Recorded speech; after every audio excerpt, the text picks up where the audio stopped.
Have you seen videos like this? D1 athletes are under heavy scrutiny after a viral video goes in on how some prefer to date and marry white women over black women. What is the black girlfriend effect? Yeah, so you'll see a guy who's had a black girlfriend, all of a sudden he's got buzz cut, like Yeah. clean shape up.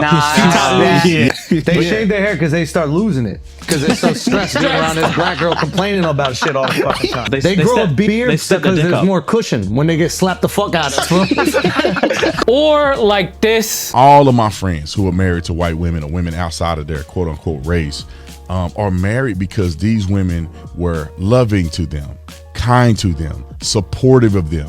This is a topic that won't die out in my circle as much as I want it to. I know a couple of black men that say they won't date black women no matter what. And in case you haven't heard of the old and tired stereotypes that led to some black men, a very small percentage I should point out, is that black women are too aggressive, or they don't know how to listen, they're not submissive enough, too dominating, blah, blah, blah. This group of black men say that if you want to pursue true love, you have to get with a non-black woman. Well, I'm just going to say it now. I'm tired of hearing like this, but I'm gonna hold back my true feelings on these men until the very end of this video. First, I want to explore where this frame of thinking came from and how we got here today, because I believe there are cultural influences at work here that these group of men don't even understand is at play. And before we get started, I'm not advocating that anyone should only date inside of their own race. We are followers of the great Martin Luther King on this channel. I have a dream. My 4 little children will one day live in a nation where they will not be judged by the color of their skin, but by the content of their character.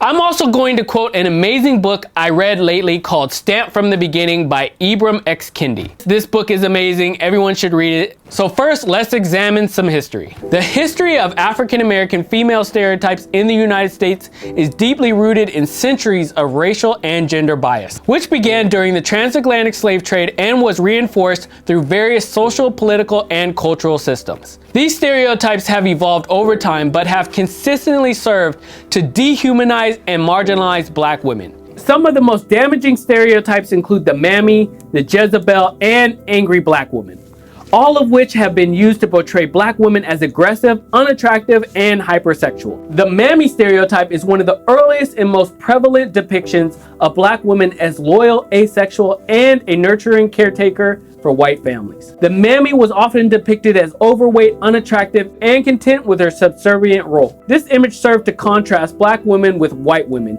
reinforcing the idea that black women were unattractive and suited only for domestic work. Think of the good old Aunt Jemima. I did a video on the racist history of this fictional character a while back. Check it out after this video if you haven't yet. Who remembers when Trump talked about this? Why are we getting rid of Aunt Jemima? I liked Aunt Jemima. In an extreme contrast to the mammy, the Jezebel stereotype portrayed black women as hypersexual, promiscuous, and morally loose. The stereotype emerged during slavery, where the sexual exploitation of black women was justified by characterizing them as inherently lascivious. Then there is the sapphire, or angry black woman stereotype. The sapphire stereotype emerged from popular media portrayals of black women as loud, aggressive, and emasculating, particularly towards black men. This stereotype evolved into the angry black woman, which continues to exist today, casting black women as irrationally angry, hostile, and unreasonably combative.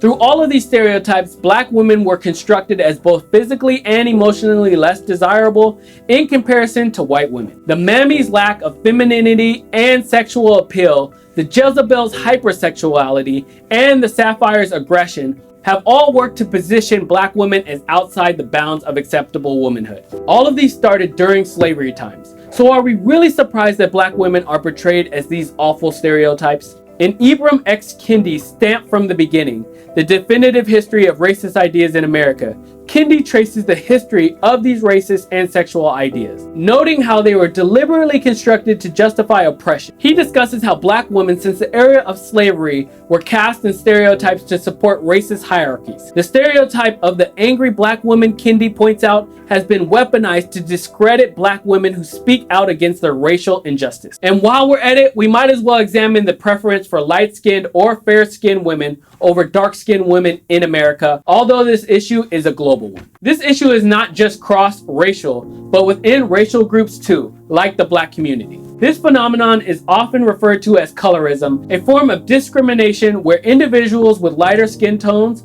are favored over the ones with darker complexion. During slavery, black people were seen as property, and enslaved black women were frequently sexually exploited by white slaveholders. Of course, the children born from these unions had lighter skin due to their mixed heritage. These lighter skinned individuals were sometimes given preferential treatment compared to darker skinned slaves. Light-skinned black women in particular were more likely to work in domestic roles inside the plantation. This created a division among enslaved people based on skin tone, fostering a hierarchy within the black community itself. And just a quick side note, are there any dark-skinned lead singers in any R&B groups? Can you guys name some? And that goes for men and women. I guess men, there are some. I can think of some men.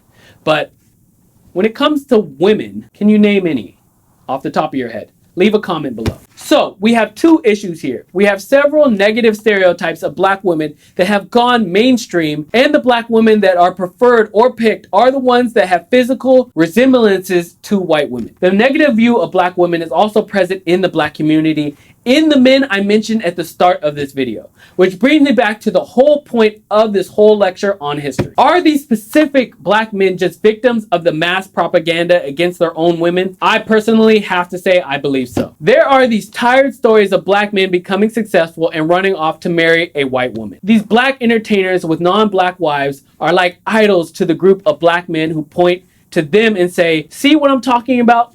But they fail to mention or maybe even realize that 85% of married black men are married to black women. My issue is not with black men who date outside of their race, but with the ones that say, "I will never date a black woman," and then they go on social media to stereotype all black women into a certain box. When these black men say they refuse to date a race because of either their own experience or because of other BS, what they don't understand is that they are just perpetuating social stereotypes that have been around since the founding of this country. To publicly say that all black women are angry or aggressive or don't know how to treat a man, you're helping to push an agenda that has attacked black women before you even existed. And if you are going to tell me you're basing your bias on your personal experience of the women you saw growing up, I have news for you. Your experience does not encompass all black women or even a tiny percentage of them. Speaking on personal experience, I can tell you that I have met several different types of black women throughout my life. They're all different, like humans are different, and they're all the same, like humans are the same. There are quiet ones, loud ones, outgoing ones, smart ones, manipulative ones, giving ones, strong ones, funny ones, serious ones,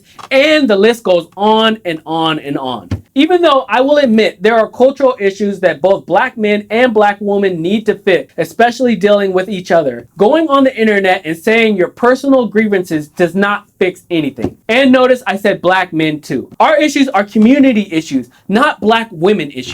And that's it for this episode. Please make sure you like or dislike if you don't agree with my take on this topic. Just leave a comment to let me know your thoughts. I look forward to all your comments with every video, even the ones that strongly disagree with me.